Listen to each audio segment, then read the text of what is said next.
made. SB and Sean breaking through the noise, serving real talk, the genuine choice. No pretense, no hidden schemes, just sports passion fueling dreams. From the field to the court, every play that's made. Real takes over fake debates. Turn it up, hear the honest sound.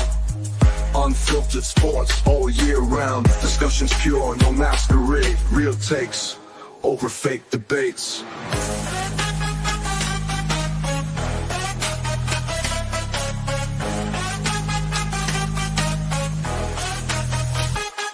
Turn it up. Over fake debates. Real takes over fake debates.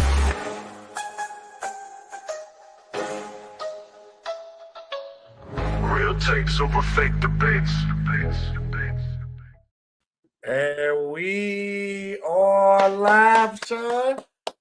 Let's go. It's draft lottery day. Sbtalksports, Sean Webb, real takes over fake debates. It's Monday. And we have a draft lottery day special episode today for you guys. But first, Sean, how you doing today? Doing good, SB. Happy Monday to you. Happy Monday to everyone out there.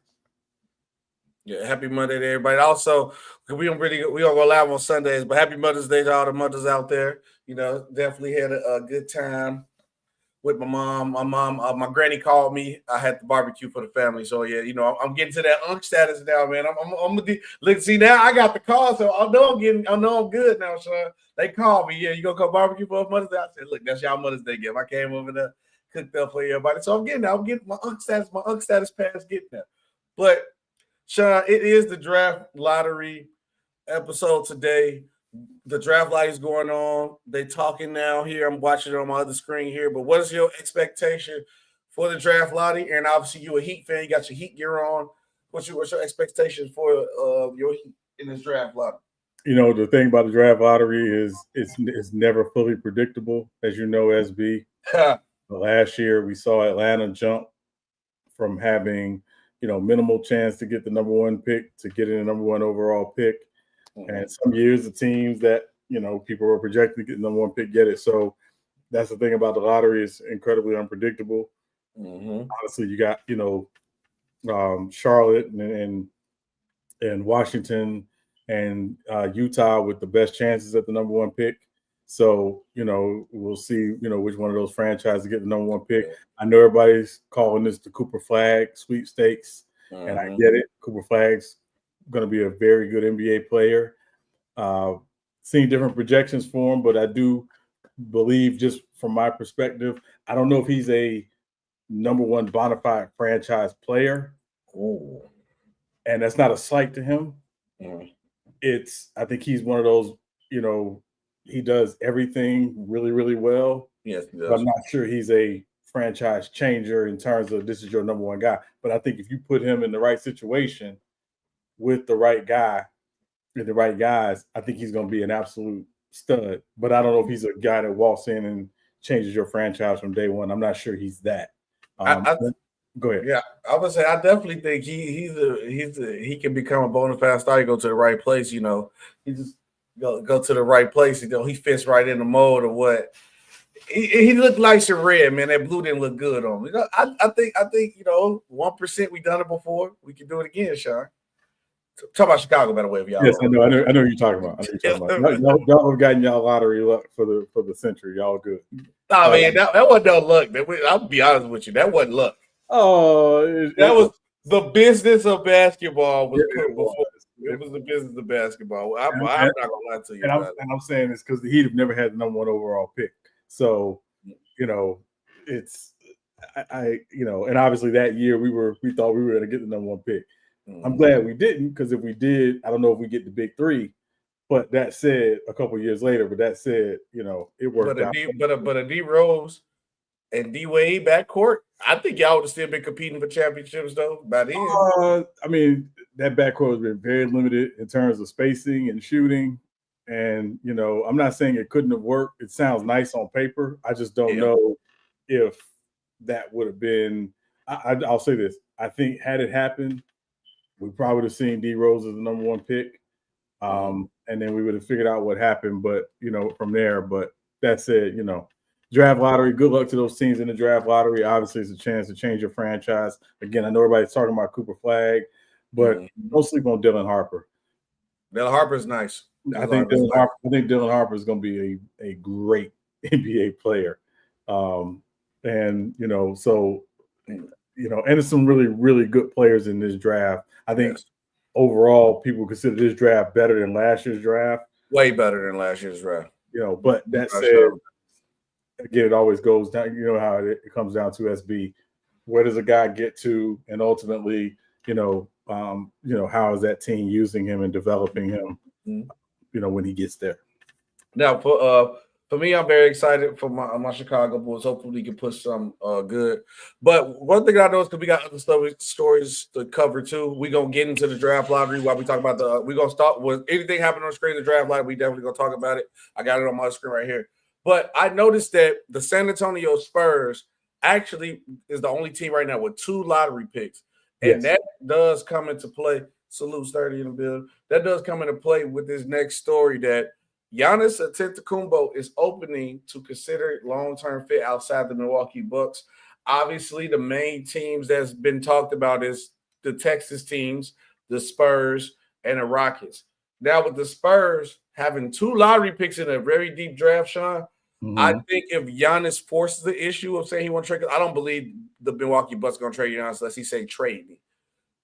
The Spurs is looking like a place where, hey, look, you could get I think you can't trade back-to-back years. I mean, you can't trade picks in the same year, but you can at least get 1 lottery pick this year. You go get another couple picks next year. But the only other problem that people is not really considering, why everybody's saying like Giannis is going to be traded, Giannis is going to be gone, is that the Milwaukee Bucks don't got their first-round pick for the next like 4 to 5 years. So is really getting rid of your star and not getting something in return really is best for them right now? I don't 100% see it. But Sean, how you feel about Giannis and opening up, considering long-term fit? And if the Spurs are really in play to get Giannis without giving up somebody like Wemby, we're having 2 lottery picks in this draft. I think the Spurs definitely are in play if Giannis becomes available. Now, again, I don't think it's an absolute 100% guarantee that Giannis is available. I think what you heard today is Giannis getting out in front. And notice the language he used. He's open to considering other locations outside of Milwaukee. He has not said, get me out of here. This is great PR by Giannis, because what Giannis doesn't want to do is if something doesn't come through and he has to go back to Milwaukee, he doesn't want to get booed every time he's on the floor and touches the court, in Milwaukee. So first, it's great PR in terms of how they coded this. But Milwaukee's in a very tough situation, obviously with their roster. Dame being the other huge contract they have on that roster. And they don't have many assets. They gave up a lot of their assets to acquire Dame. And so, Milwaukee's in a very, very interesting, tough spot, as a franchise. And Giannis is their most tradable piece that will bring back ultimately the biggest return. You mentioned San Antonio. Houston as well would be another team to consider. I don't want to talk about any teams that's currently in the playoffs because I don't want to disrespect any teams that's currently in the playoffs. But I think there's a couple of playoff teams that could very well be in the Giannis stakes, as well. So, all this I think really, truly depends on obviously, where these lottery balls land. If you're Milwaukee, what a frozen envelope at, Sean? We need the frozen envelope, man. Go ahead, man. Now it's different because now they don't pull an envelope to decide. No, now it's the actual, the lottery balls. So, maybe one of the balls has, leftover Cheez-It dust or something on it, so they'll know which one to pull out. But, but that said, I think obviously if you're a team that, feels like you're going to be in the Giannis sweepstakes, having multiple lottery picks and other teams' picks who may not be very good. That's why I think Houston is a team to watch.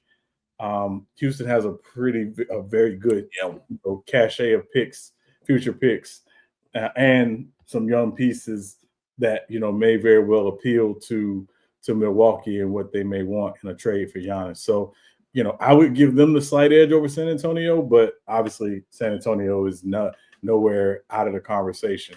Because I know Giannis was saying that he wanted to go to like a big city, but obviously you thinking because Giannis under contract for the next couple of years, so he really don't control his real destiny. I know he said L.A., Miami, or like New York.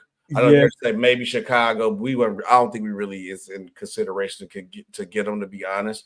But when realistically speaking, for what Milwaukee needs, I think Houston and San Antonio or even the OKC Thunder is the best place they can get.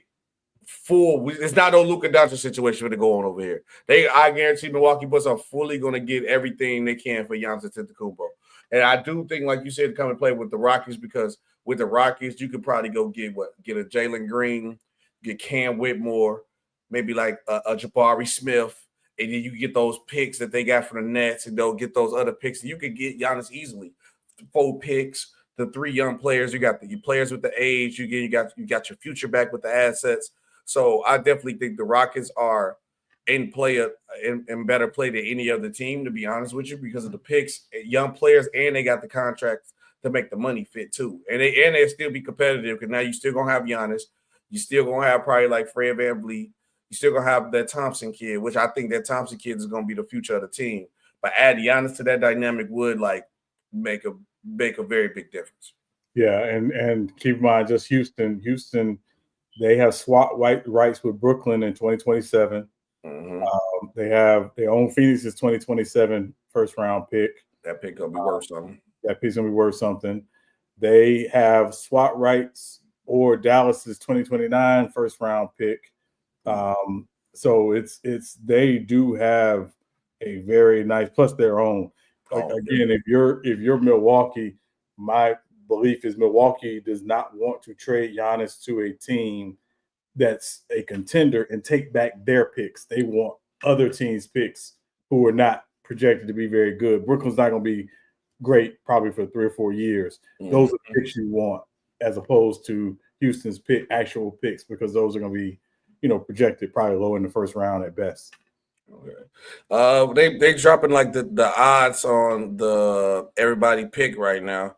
Yes. I think hey, you know what? Is it crazy that Zion Williamson finna get traded and they got him representing the Pelicans right now? No. Or is it just me? Not at all. Not at all. Okay. Montes Buzel. Let's shout out Montes Buzel. They introducing everybody real quick. And okay. Oh, yeah. Rolando Blackman. I like that. Okay, Rolando Blackman. Yeah. Tomorrow. Come on. I don't know who that is. Oh, the Dream. Hakeem Olajuwon. They asked me a question. Yeah, no. I was also going to add, just SB real quick. If you're Milwaukee, I'm not trading Giannis as well if I don't have a deal for Dame to trade Dame. Mm-hmm. I want to get out of both of those contracts simultaneously. So I'm not trading Giannis and keeping Dame. I got to find a way to move Dame as well. And so if some of those assets they may get back could potentially be attached to Dame to move him to a team, given Dame's age, injury, and the size of his remaining contract. Yeah. That's what if I'm Milwaukee, that's what I'm trying. I'm trying to not clear the debts. Obviously, you want to be, fairly, you want to put a team on the floor that can compete, but you also, again, want to have financial flexibility, because you mentioned potentially Jabari Smith being involved in a Giannis trade. He's extension eligible. So if you're Milwaukee, you're getting him saying, okay, this guy's got another year left on his deal and he could be a restricted free agent. We want to make sure if we traded for him that we're in position to keep him, long term as a restricted free agent, or, potentially by extending him, before the deadline ends. So, like I said, I think there's a lot of things for them to consider, but Milwaukee's paying close attention tonight, even though they're not in the lottery. They're paying very close attention tonight. But we before they still introducing people, so we can still talk about other stories you got on the show board today. So there's a lot of things with Draymond Green in the news that's going on while they're getting ready to start announcing the draft lottery in a second. So Draymond Green was in the news about. Wait a minute, hold on. Wait, we might need to just because wait, it's a 7:30. We might need to just knock out the draft because I feel like once we get the draft lottery, I feel like once it get the going, it's gonna get the going. Hold on, wait. Mark Tatum. Deputy Okay, Commissioner. yeah, that's like okay. Pick 14th pick. Okay, that's the second. Okay, that's one of the Spurs. Okay. All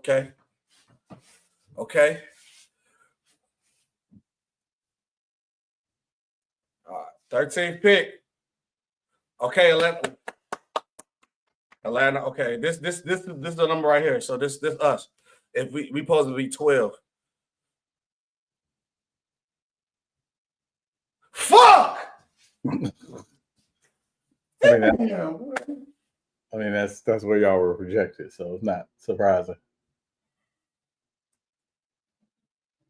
Oh my God, bro.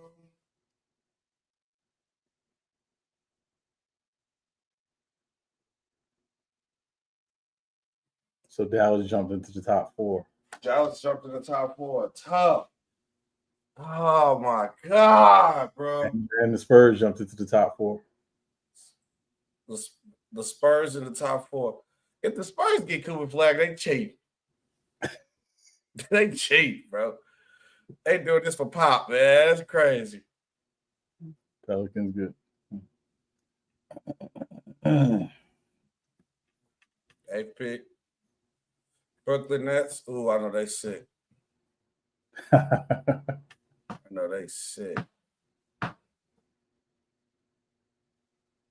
Philly jumped into the top 4 too. Philly. Cooper Flag, please don't go to Philly. They're gonna ruin your career. If okay. 6th pick. Washington Wizards. Okay.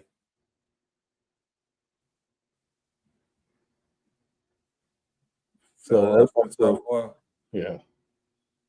I know I'm a little bit ahead of you, but yeah. So the Jazz get the 5th pick. Jazz get the 5th pick. So the team with the best chance in the top 4 to get the first pick is Charlotte. I ain't gonna lie.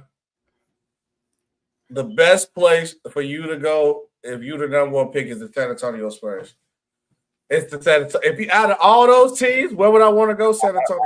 I don't know. Dallas might. I don't know what's going on with Kyrie though. That's what I'm saying. Was Kyrie? Yeah, listen, at this point, you don't worry about Kyrie. I'm just saying, just in terms of, a team that really needs a huge re-imaging after February is the Dallas Mavericks. Oh yeah, they do.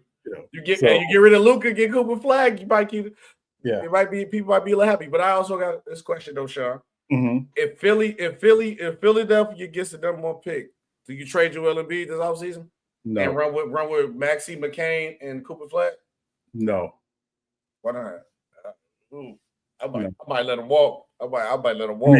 I mean, again, who's trading for Joel Embiid at this point? I would have said Miami, but Jimmy Butler gone. No. I mean, they considered it. No. I mean, nice, but no. Mm-hmm. I'm saying at this point, 2 years ago, I think it'd have been a conversation. Yeah. Today, no. Y'all have it.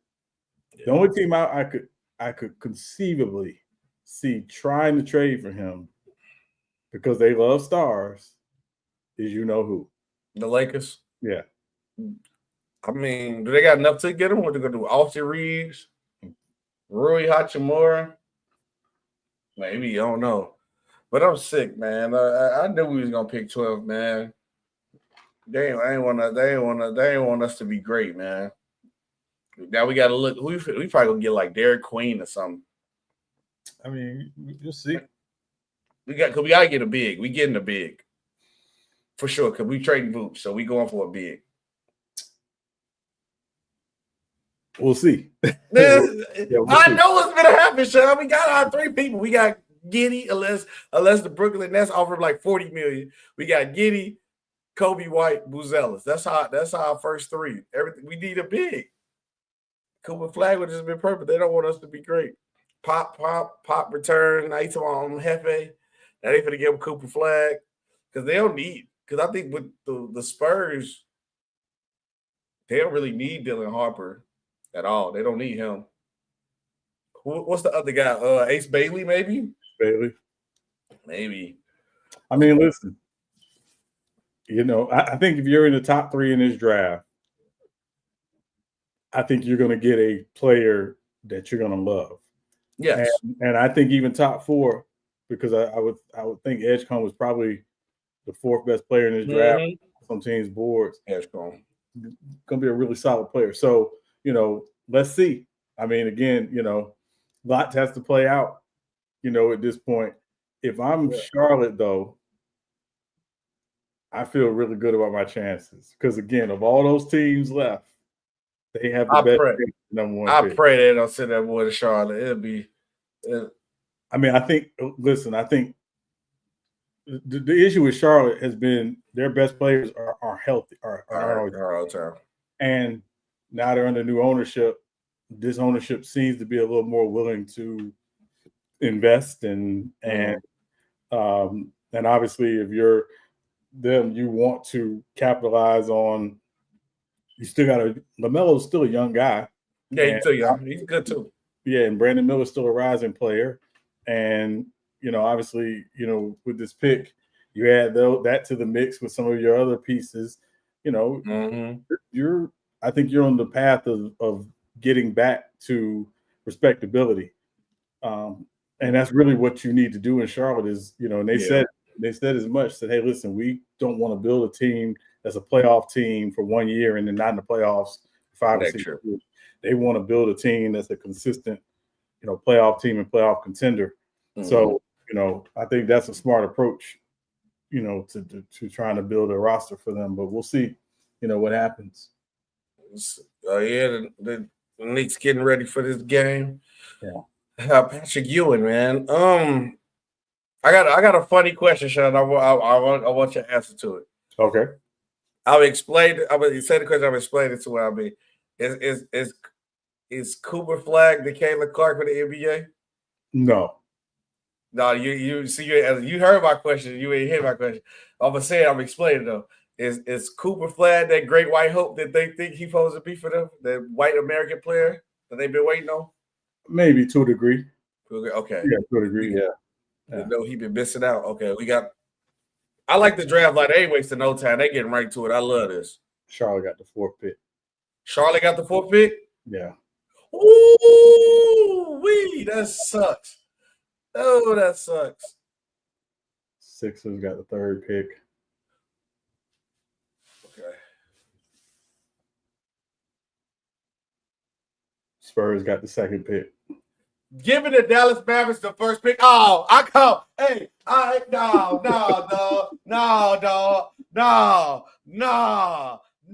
Conspiracy theory. No. They trade Luka and get the 1st pick that year. Come on, God. Oh my God. Sean. Yeah. Come on now. I can't believe this. Come on now, dog. I can't believe this. Come on now, dog. If this ain't, hey man, throw Luka to the Lakers. We gonna give you the 1st round pick. Come on, man. Come on, man. Come on, man. Nah, man. Stop it. Our NBA, the frozen envelope stuff. All right. Oh man, the fans are so upset. They got coffins outside. We gonna get them Cooper Flag. Come on, man. Oh my God, bro. Come on, man. Oh my God. Come on, man. They had the 1%. Come on, bro. 1% chance. And I just think for anybody who will say something like Shaq, what you said with Derrick Rose, I literally said they gave us Derrick Rose. They gave the Mavericks the 1st pick. They had a 1% chance and they got it. 1% chance and they got it. Sabotage. He said, Brian told y'all. I probably did. Where Brian said, send the clip, man. Oh, now it's been a rough year. Sean, I call bull. I call bull. Come on, man. I call bull. 1% chance. And after they trade Luka, you trade Luka, get the number 1 pick, get out of here. Also, he already just guaranteed they taking Cooper's leg, so yeah. All right, so let me cut this off my screen. We got to get back to the show. Raise your hand if you think the draft was rigged. But Dallas Mavericks get the number 1 pick, Sean. What's your reaction to it, man?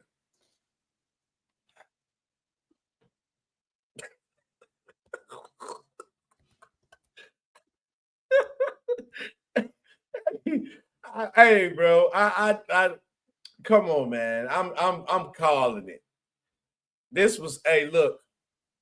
We y'all trade Luka to LA. You threw LA a bone. This is new little ownership. We gonna throw y'all a bone. The fan base was upset. They had coffins. They missed Luka. Number 1 pick, Cooper flag. And he goes right where he go? Dallas. Come on, man. Oh my God. But let's go ahead. I'm done for the night. I'm done. I don't want to talk no more. Man, let's get through the show, man. I'm done for the night. I'm done. But outside, Draymond Green had interesting words to say. He said he's upset with the agenda, that he's not the angry black man. Also, he did another. I'll say for the second one. I want to hear your opinion on this one, about this. How you feel about this? So I think it's a very complicated issue, primarily because of the messenger.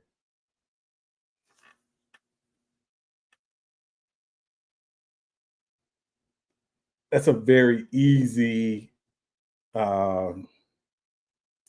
adjective and way to describe it if you're Draymond. But the fact is, we have 10 years of this with you, of evidence of you completely being out of control, completely lacking emotional intelligence, completely, I mean, were you the angry black man when you punched out your teammate? Were you the angry black man when you slapped Yusuf Nurkic? Were you the angry black man when you stepped on Domantas Sabonis? Were you the angry black man when you punched Bron in the groin in the finals? They got you suspended for a game when you were already teetering on of suspension? Or how about when you kicked Steven Adams? You know what I mean? So it's the problem is it's not the message, it's the messenger. You're not the right person to do this. You're not the right person to say this. It would be like if Toupee Fiasco all of a sudden we need to respect women. Dude, come on. You know what I mean? So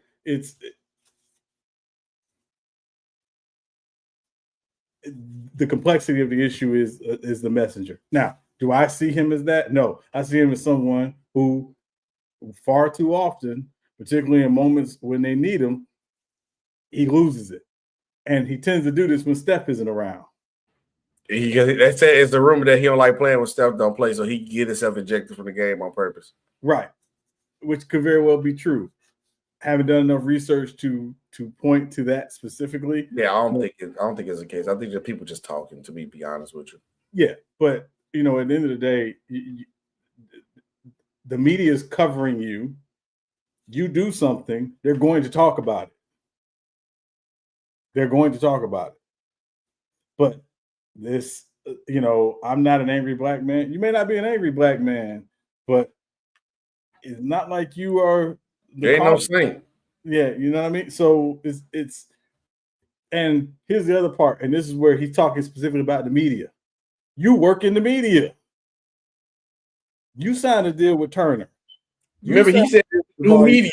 He did new media. I don't see no difference in him from what him and Stephen A, to be honest with you. So yeah, so it was like, respectfully, shut up.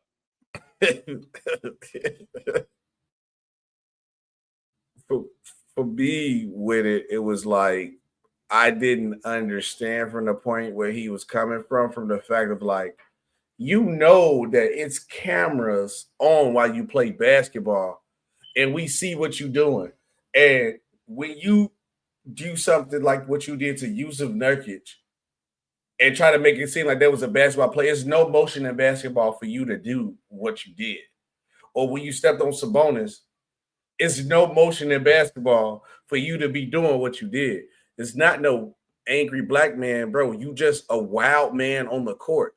You are a danger to other players on the court by your actions.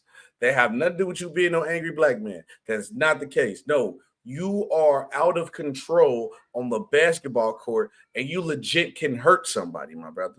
He can. Like the things Draymond, I see Draymond doing the court, I see people doing WWE. And they got more control, and they posed to hit each other than Draymond Green. But then, Sean, it was the second thing that happened, too, where, you know, the betting community is huge now with sports, even if you think it's good or bad. I guess Draymond Green was talking to the refs saying that, like, I know what y'all doing. It was either over, the under was like +5 or -5. So do you think it's actually a thing where the NBA is controlling, like, the bets, play a part in the bets, and also have sports betting ruining, like, the sport? I'll answer the second question first. I think sports betting is ruining the sport in terms of people don't watch the sport for the enjoyment of it. They watch it for what they can gain from it. Yeah, parlay. You know, and so I'm not a gambler. I don't sports gamble or anything like that. So I'm not the best person to talk about that piece of it in terms of, you know, what can be gained or lost. But is the NBA involved? The NBA, just like all these other leagues, got into daily fantasy, into sports betting, because it was another revenue stream for them. And they, in a lot of ways, I think have potentially compromised the integrity of the game by getting so involved with it. How much money they'll lose if it come out there like they played a part in like fixing the bets? You know how much money the league will be shut down. And that's why they remember Jonte Porter, that's why they hit him so hard, you know, with the indefinite suspension. Any player involved in, you know, sports gambling, whether it's, you know, how they play or giving out information, privileged information, things of that nature, they're going to come down hard on it because the league wants to protect its integrity because it's profiting from it. But I don't know if you can necessarily protect your integrity once you become a profiteer of said sports gambler. And again, I'm not saying I'm against sports gambling. People got to make choices to do what they do. But what I am saying is, from a league perspective, as someone who's, you know, watched and now, you know, obviously covers the league to a degree, I do wonder if it was so wise to get as invested in it as they have, because these type of things do come up that you're talking about. Okay, Sean. I might have to. I think something just happened. But let's go. Let's keep going. My fault. My girl just texted me and I hear my cousin in her room crying. So I don't know. I think something just happened. But let's go. Let's knock it out. Yeah. I'm sorry. I was gonna say it in private. I just said it out. My fault. Trey Hendrickson. The Bengals are no longer communicating in contracts right now. Who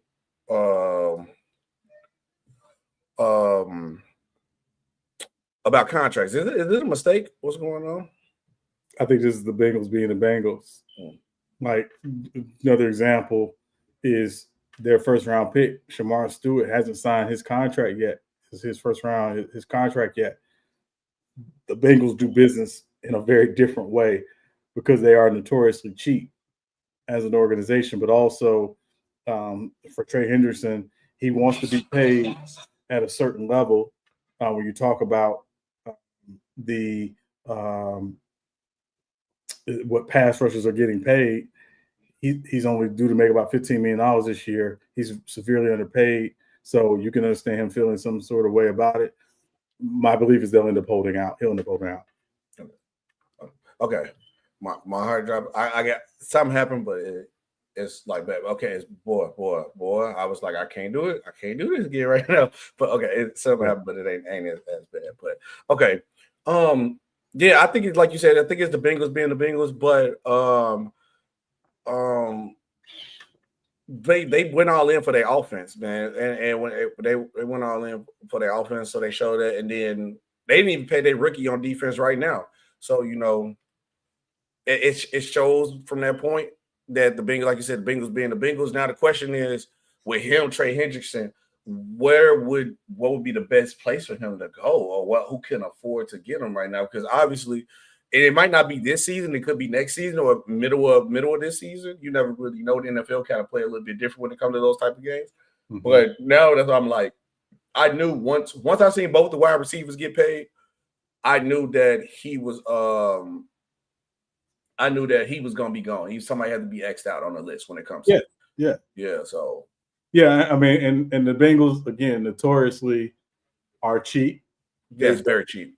Yeah. So again, like you said, they've put all of their resources and assets into their quarterback and 2 receivers. So it doesn't come as a shock that they're handling business like this.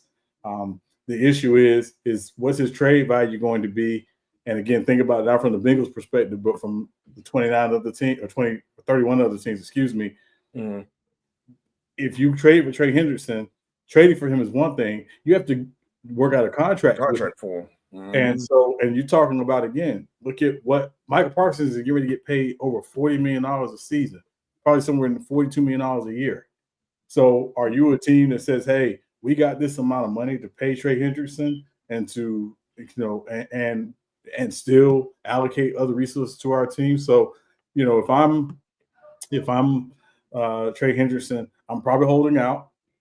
I'm going to force those hands. And again, the best way to prove your value sometimes is to take it away, take it off the field.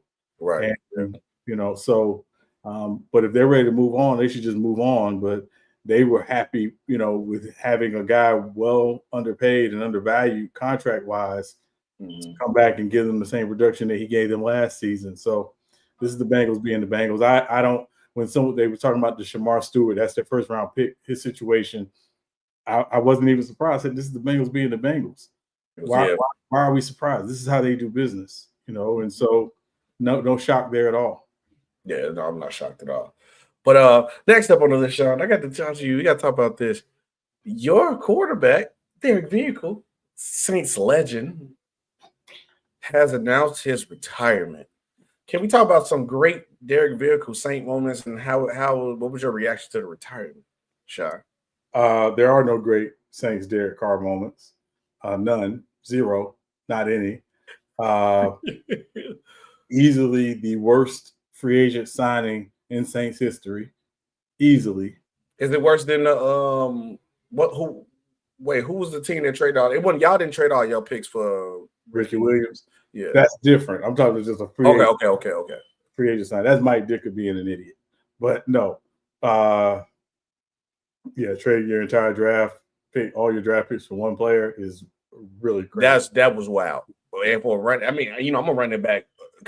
Especially, I'll support running backs more than anybody, but I'm not trading all my picks for a running back. Ricky Williams was that deal. He was that deal, though. I'm not gonna lie, that deal. No. Yeah, no. Ricky Williams was that deal. No, don't get it twisted. But that said, I'm gonna say rest in peace to his Saints career, because I can't say the other RIP I want to say on here. Right. There were a lot of celebrations going on Saturday when the news came out, because it was just an absolute disaster. And the only reason why he was in the Saints uniform was because of Dennis King manager Dairy Queen Allen. So Dennis Allen is gone, Derek Carr is gone, Mickey Loomis is next, hopefully. But everybody's talking about Tyler Shuck or whatever. I think he's a 1-year starter. I think this is officially March for Arch. That's my belief. Okay.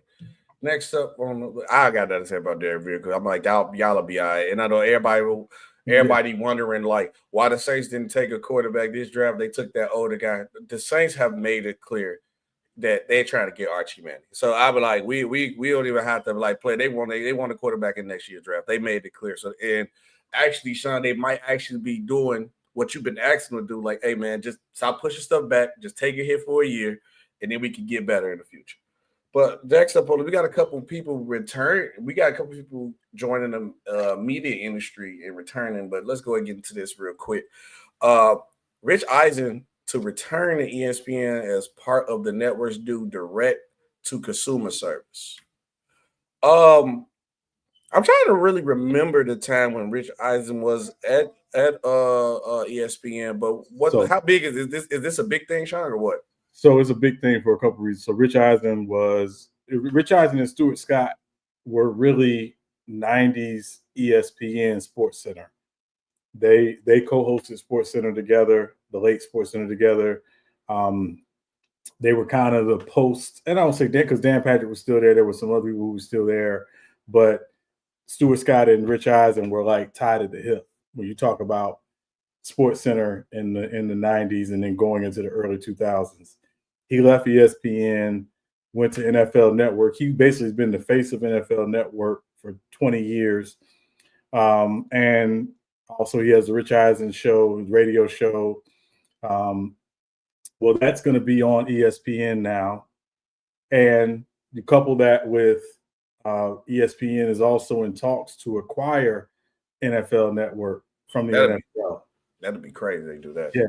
So what you see is again, this is the big mouse. We know who the big mouse is. They want everything. They want it all. And so not a surprise that all this is happening. Yeah. Again, I think what you're seeing and again, we're a part of this, albeit on a different level. We're seeing basically these media companies basically saying, "Hey, we want to get the biggest names. We want to get we want to get the biggest proprietary assets and the biggest IP, and bring them to our particular platform because that's what draws views. That's what gets people to be willing to pay the price for streaming services, to get behind the paywall, all that stuff." So I think that's what we're seeing, and it's not a shock here at all. Right. No, I think everything now is like more of like big game, big name hunting now, especially with like other networks adding. You got like the Amazon and all those other things that's trying to add on. So I think like you said, now I think every name is just now big name hunting. They get the Pat McAfee, let's get the Rich Eisen, let's get this person, let's get this person. So I think that's the only thing with it. I think it'll be something good with it that might come with it, but also I hope we don't get to the point of when it comes to like the media where everybody just big name hunting instead of actually not caring about the product that's going on that's going on TV. That's the only thing with me. But now another big name that you can't never deny if you have is the GOAT, your arrogance, Michael Jordan, to join NBC as a special contributor. Like what that means, is he gonna be on TV or not for NBA coverages though? So how do you feel about the GOAT actually gonna be on TV? Mr. Ghost, he actually showed his face now. Is he gonna talk basketball or he's gonna be behind the scenes paying money or something? What's going on? Well, no, I think he will obviously lend something to NBC. I think again, this is NBC basically saying, hey, we want to have the best product, in terms of our NBA coverage. I know they're trying to, one of the big things they're really pushing to do is after Sunday night football ends to have Sunday night basketball. I would guess that'd be hard. That'd be nice. Sunday night basketball would be nice. Yeah, so I would guess he may be a part of that piece of it. I'm not sure. I know he's going to be not just NBC but also Peacock. It could be similar to the Manning cast in terms of nice. what he does. It could be similar to what Marshawn Lynch does for Amazon in terms of their NFL coverage. I know he's not actually at the games, but he's doing different things in terms of visiting cities and talking with guys and things like that. So I think it's all going to be based on whatever Jordan wants to do. Will he be in the studio all the time? I I wouldn't think so. That's not what he's trying to do. He loves unless they got a box of cigars waiting on him and a cup of yak. That's the only way he gonna be in the studio all day. Yeah, that's gonna be low. But here's where I will say, and I just want to be very, very clear: Tom Brady, Magic Johnson, all-time greats. Terrible, trash. They trash, terrible. And the crazy part about this shot, though, the funny thing I said to myself when I seen this, I was like, oh, Michael Jordan joins NBC to do for NBA cover. I'm like, oh yeah, that LeBron media agenda. I say, yeah, that's gone. that's going away. It's gonna be Jordan highlights playing on the intro. Mike gonna be right here at the beginning of it, flat out on that LeBron the GOAT talk. Yeah. NBC gonna be Jordan Central. And you think about, right? I mean, it's outside of coaching, albeit not successfully, he does have perspective to offer in terms of front office and ownership and things of that nature. So I think there's some same things that he will bring to it that not everybody can bring to it. And again, if you know anything about him, the competitor in him is going to want to be good at whatever he's doing. So I got to believe that he'll put in the records to work to be good at it, but nothing's guaranteed because once the camera comes on, it's a different animal, right? A lot of people think they can do this, right? It's not easy. It's you know, so you got to know. So we'll see what happens. And then I for me with the Jordan thing, like I said, I really want to see what he brings to the table. I would definitely want to hear his mindset and his aspect on like how you look at the basketball, especially the front office. Because I think on the court he a mastermind, but I think front office, I ain't gonna say Jordan was the mastermind when it comes to it, but we have to definitely wait and see. I definitely want to see how the coverage is gonna be, and then I wonder how like ESPN them are gonna attack it and back and forth for this situation. Sean, but we're gonna have to end it here. I had someone having. I'm gonna tell you when I end the stream, Sean, right now. But if you're done episode, great episode, real take some fake debates with SB and Sean Webb, and we will see you guys on the next one. Peace.